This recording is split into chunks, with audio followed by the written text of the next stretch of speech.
राजा खनित्र की कथा।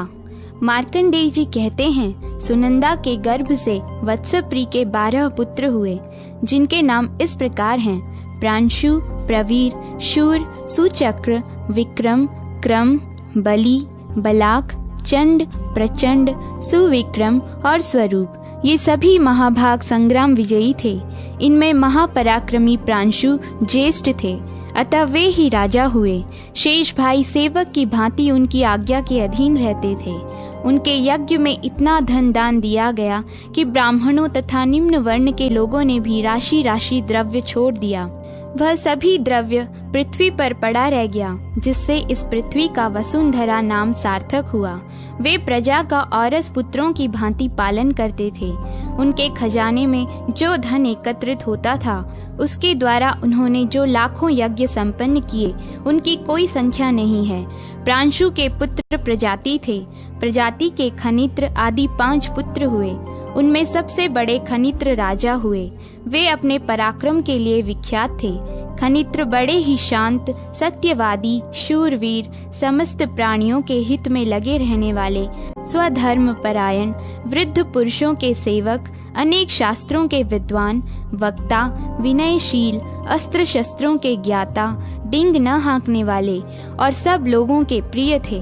वे दिन रात यही कामना किया करते थे कि समस्त प्राणी प्रसन्न रहें, दूसरों पर भी स्नेह रखें, सब जीवों का कल्याण हो, सभी निर्भय हों, किसी भी प्राणी को कोई व्याधि एवं मानसिक व्यथा न हो, समस्त प्राणी सबके प्रति मित्र भाव के पोषक हों, ब्राह्मणों का कल्याण हो, सब में परस्पर प्रेम रहे, सब वर्णों की उन्नति हो, समस्त कर्मों में सिद्धि प्राप्त हो, लोगों सब भूतों के प्रति तुम्हारी बुद्धि कल्याणमयी हो। तुम लोग जिस प्रकार अपना तथा अपने पुत्रों का सर्वदा हित चाहते हो, उसी प्रकार सब प्राणियों के प्रति हित बुद्धि रखते हुए बर्ताव करो। यह तुम्हारे लिए अत्यंत हित की बात है। कौन किसका अपराध करता है? यदि कोई मूढ़ किसी का भी थोड़ा भी अहित करता है, तो वह निश्चय ही उसका फल भोगता है, क्योंकि फल सदा कर्ता को ही मिलता है। लोगों, यह विचार कर सबके प्रति पवित्र भाव रखो। इससे इस लोक में पाप नहीं बनेगा और तुम्हें उत्तम लोकों की प्राप्ति होगी। बुद्धिमानों, मैं तो यह चाहता हूँ कि आज जो मुझ में स्नेह रखता है, उसका इस पृथ्वी पर सदा ही कल्याण हो, तथा जो इस लोक में मेरे साथ द्वेष रखता है, वह भी कल्याण का ही भागी बने। राजा प्रजाति के पुत्र ऐसे थे। वे समस्त गुणों से संपन्न और सुंदर थे। उनके नेत्र पद्म पत्र के समान सुशोभित थे। उन्होंने अपने भाइयों को प्रेम पूर्वक पृथक पृथक राज्यों में अभिषिक्त कर दिया और स्वयं समुद्र वसना पृथ्वी का उपभोग करने लगे। उन्होंने पूर्व दिशा में अपने भाई शौरी को, दक्षिण दिशा में उदावसु को, पश्चिम में सुनय को और उत्तर में महारथ को अभिषिक्त किया।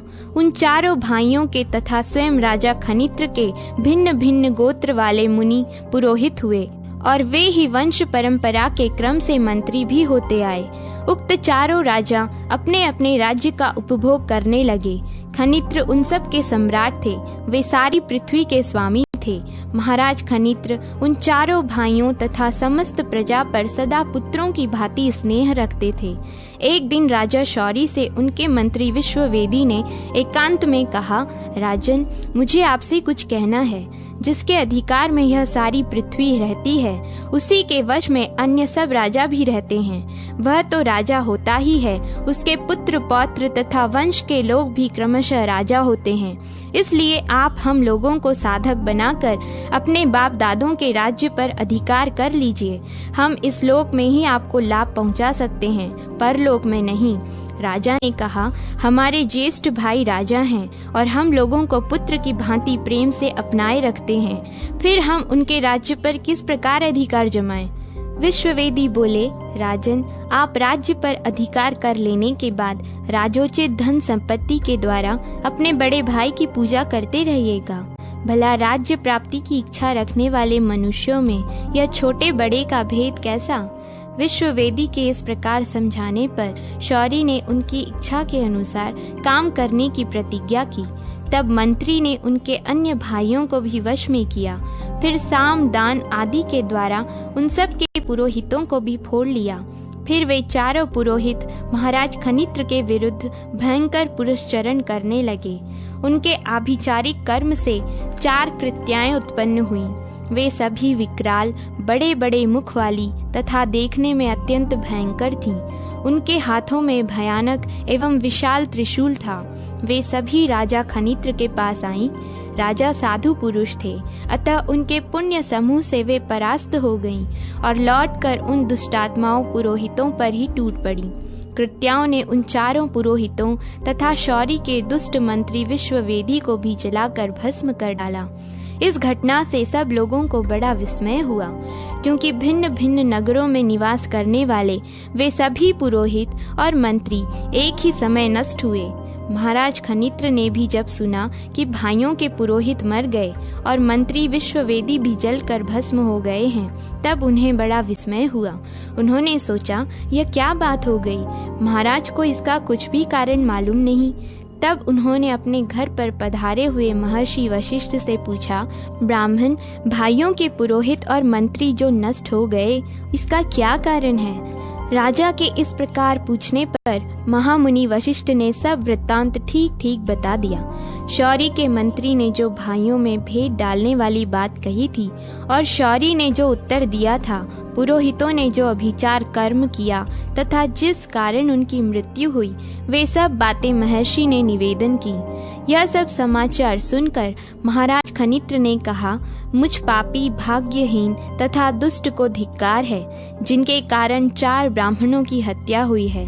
मेरे राज्य को धिक्कार है तथा महान राजाओं के कुल में लिए हुए जन्म को भी धिक्कार है, क्योंकि मैं ब्राह्मणों के विनाश का कारण बन गया हूँ। वे पुरोहित तो अपने स्वामी मेरे भाइयों का कार्य कर रहे थे, उस दशा में उनकी मृत्यु हुई है।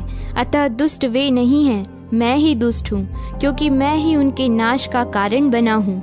ऐसा विचार करके महाराज खनित्र अपने क्षुप नामक पुत्र को राज्य पर अभिषिक्त करके 3 पत्नियों के साथ तपस्या के लिए वन में चले गए। वे वानप्रस्थ के नियमों के ज्ञाता थे, अतः वन में जाकर उन्होंने 350 वर्षों तक घोर तपस्या की। तपस्या से शरीर को दुर्बल करके समस्त इंद्रियों को रोककर वनवासी नरेश ने अपने प्राण त्याग दिए। इससे वे संपूर्ण कामनाओं को पूर्ण करने वाले अक्षय पुण्य लोकों में गए।